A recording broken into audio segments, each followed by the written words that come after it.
Bir Ramazan ayının sonuna geldik. Rabbim tuttuğumuz oruçları, yaptığımız ibadetleri kabul etsin.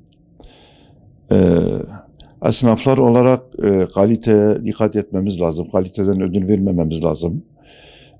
Fiyatlarımızı makul tutalım ki hiç olmazsa alışveriş olsun, halka yardımcı olalım.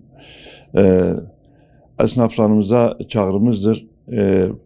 Birbirimize yani rekabet kaliteyi artırsın. Rekabet birbirimize zarar verecek şekilde olmasın. Esnaflarımızdan bu talebimiz var, bu isteğimiz var. Hem esnaflarımızdan hem vatandaşlarımızdan yerel esnaftan alışveriş yapmalarını istiyoruz.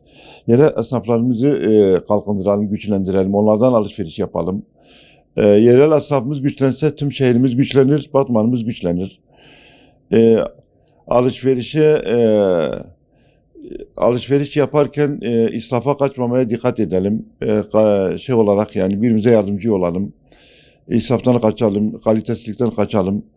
Ne kadar